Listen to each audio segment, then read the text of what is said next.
Hello guys, how's it going? My name is Darren, and in today's video we are finally going to do an Outlaw Rogue PvP guide. Now, this video I've been putting away for a while because I really wanted to get a clear picture of Outlaw. See, it took me just a little bit of time to figure out a good build for Subtlety, and there's a lot more builds that are popping up that are viable. Just about any kind of build combo you go with can work in PvP, and Assassination is basically the same. But for Outlaw, you actually had a few detailed changes, and when you don't play Outlaw, you don't really notice these. But if you're somebody who regularly frequents Outlaw, well, then I want to make sure this video is as specific as it can be, because this is my favorite class to play and my favorite specialization to play out of all three specs of Rogue. So I want to make sure this one is just right. Hope you guys enjoy this video, as it'll be a little bit more detailed than usual, and it'll go over everything you need to know when it comes to playing Outlaw Rogue PvP, since there's not that much information out there. I hope you guys enjoy this video. Let's get on to the guide. Now, the first thing I want to take a look at is the talent build, and there's not that much room for improvement or wiggle room when it comes to choosing alternatives, but I'll give you guys what I can.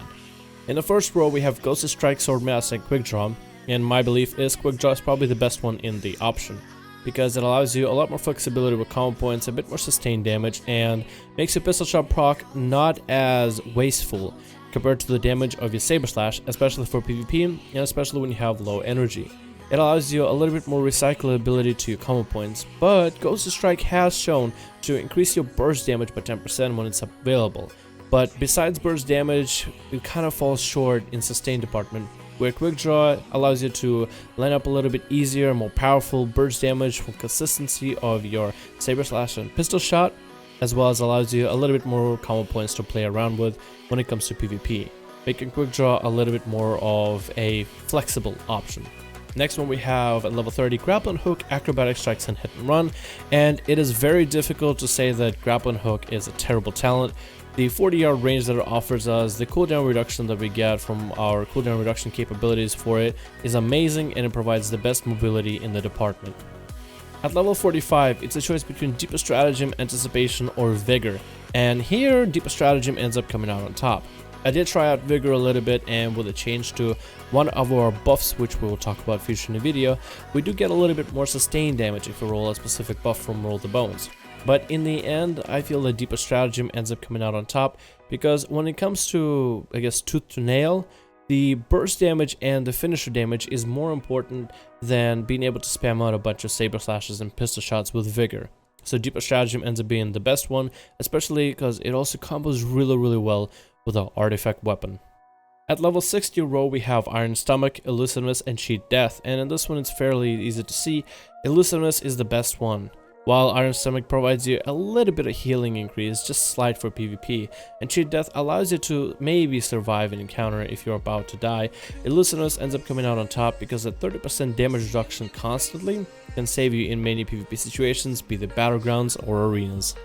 In a level 75 tree, Dirty Tricks takes the cake. Parlay is fairly useless, Prey in the Wake is too situational because it only works with a cheap shot, which can only be used whether you're in stealth or out of vanish. Dirty Tricks frees up the energy cost in your blinds and gouges, and because gouges allow you a combo point every time you use it, you can use it in combat a lot to get a free combo point and CC the enemy. It becomes a very powerful CC, so you don't really ever have to worry about the energy cap for it. In the level 90, you would want Killing Spree and Cannibal Barrage, but they end up coming out short. In a PvE test, Killing Spree and Cannibal Barrage deal very low damage in single target and AoE. In the end, Alacrity ends up being the better option in all specific situations. So no matter whether you're facing one Death Knight or a couple rogues, or maybe you're just trying to get through a group of enemies, Alacrity ends up being the best option in a long run. In the level 100, we have the controversial Slice and Dice, Mark for Death, Death from Above combo. Death from Above is not strong enough because while we do get most of our damage from our finishers, it is not worth wasting the global cooldown into Death from Above, in my opinion. Mark for Death has a lot of use for Outlaw when it comes to generating combo points, whether it be for stuns or an extra roll of the bones, and works with the cooldown reduction mechanic. Slice and Dice gives you an alternative to Roll the Bones, but the alternative has proven to be a lot weaker when it comes to squaring off in terms of damage currently. And the best option here is Mark for Death. It's in your best interest to go with Mark for Death because the Roll the Bones mechanic is just way too strong for Outlaw Rogue, and if you decide to ignore it, you're basically trying to ignore the main mechanic of what makes the specialization work. So it's best to first learn what the mechanic is about before making decisions like going for Slice and Dice, which basically opts you out of it. In the PvP side of the game, we have a few options for you. On the first row we have Gladiator's Medallion, but you can go Adaptation or Relentless if you are a human or an orc. In the second row we have Reinforced Armor, unless you're going against melee, or melee give you a lot of trouble. Within BGs, then Sparring might be your option. On the third row we have Maneuverability and Shiv as two possible options.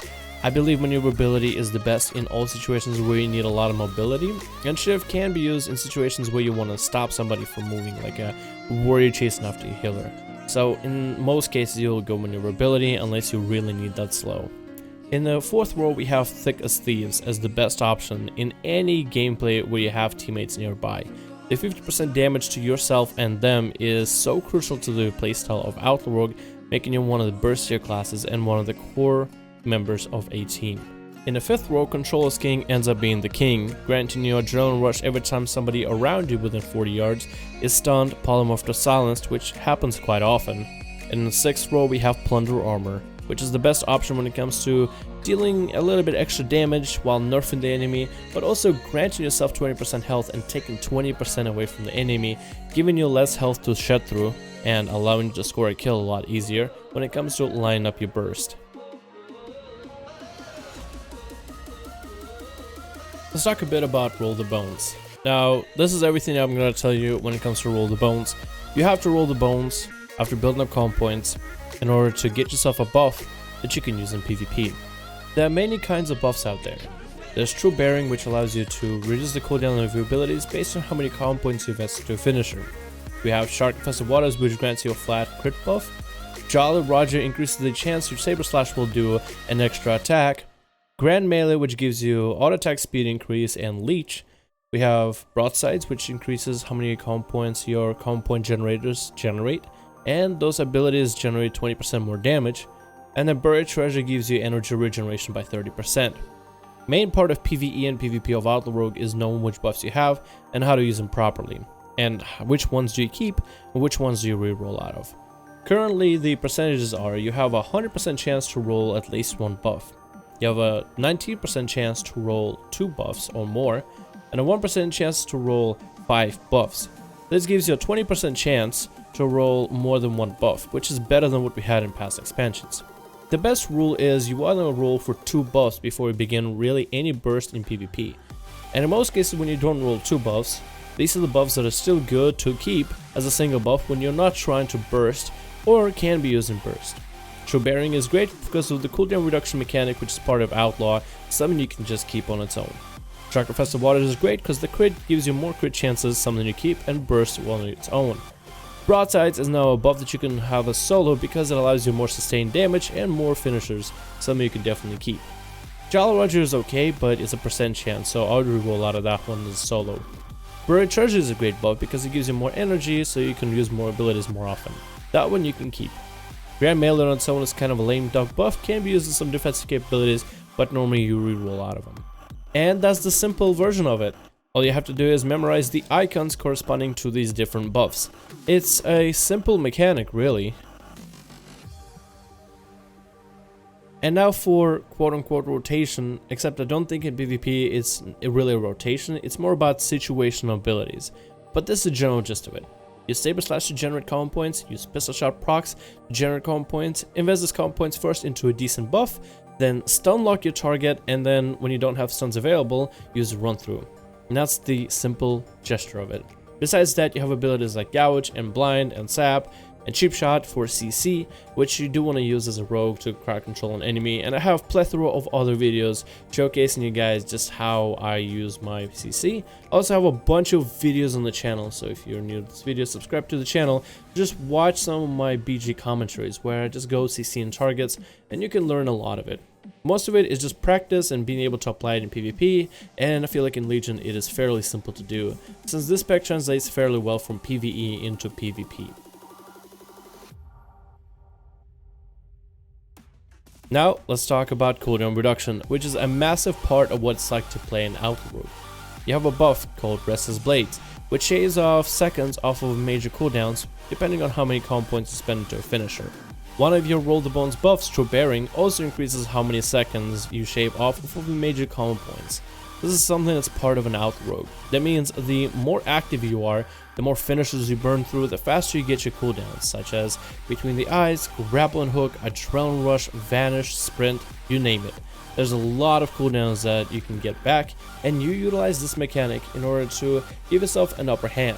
This is how in most of my videos I can get a full Between the Eyes, then shave off a few combo points into another full Between the Eyes, of course that a DR, and then maybe if I am lucky and have the right cooldowns, I can get a third full stun, again fourth DR now, 3 full stuns back to back into my enemy. And that is something that takes practice, so be able to utilize your combo points, watch out for your finishes, watch out for the cooldowns of your abilities, because while it might say 10-second cooldown, after a finisher, it might say a lot less, so this is something to pay attention to when it comes to playing an Outlaw Rogue within PvP. Now, let's talk a little bit about energy, because I get this question asked a lot. Dalaran, how do you maintain a lot of energy as an Outlaw Rogue? There's a couple different things. Let's talk about the buffs that are given with you in the game. You have a buff called Combat Potency, which causes your offhand attacks to generate you energy. They have a pretty high chance for your offhand attacks to generate you energy. It's low amounts of energy, but it procs fairly often. So staying in combat and always touching something, maybe even like a hunter's pet when you can't catch up to the hunter, is always helpful as an Outlaw Rogue. You also have Adrenaline Rush, which is a massive cooldown that fuels you with a ton of energy. And also your PvP talent of Control is King, whenever somebody around you is stunned, silenced, and polymorphed, also gives you 3 seconds of Adrenaline Rush, which can give you that boost of energy that you need. Besides that, you don't really have that many other sources of energy generation. You might be able to roll a buff from your Roll the Bones for Buried Treasure, which gives you 30% energy regeneration, which is awesome and can be helpful, but it's not a buff that really gives you more damage, so this is kind of one of the situations where you have to decide which you want to roll out of it or not. Besides that, you simply have to adjust to the fact that an Outlaw Rogue has more of a passive sustained energy regeneration rather than a really bursty one. It's not the kind of energy regeneration that you can expect like that of an Assassination Rogue, as it is a little bit more steady and not as kicky. It's really just slow paced, but it's always constant. And that's something that a lot of players are just going to have to adjust. Another technique you can use as a player is to simply pull your energy. That means you just do not spend energy unless you have any kind of damage options. For example, let's say a healer pops some massive big healing ability or massive cooldown that reduces damage they take. You could just not Saber Slash until the defensive is gone, and after the defensive is gone, you can continue to spam in Saber Slash, because then your abilities will actually impact an enemy that's not taking reduced damage. Then you get in more value, and this way you will feel like you have a lot more energy to work with. Besides that, watch out for your pistol shot procs, because they can give you free combo points and free damage without costing you any energy whatsoever. I hope you guys enjoyed this video. I try to make this guide a lot more detailed than my other specialization guides, because I believe there's just not that much content for Outlaw Rogues in particular, so I want to be able to give you guys as much information as possible, to give you guys as much data as you need in order to get started playing an Outlaw Rogue. Now, if you guys have any more questions in the future, feel free to come by here and ask me them, either in this video or in future videos. If you want to see more Outlaw Rogue PvP content, feel free to subscribe to the channel. And as always guys, I hope you're having a good one. Thank you so much for watching, and I hope you guys having a great day. I'll see all of you in another video.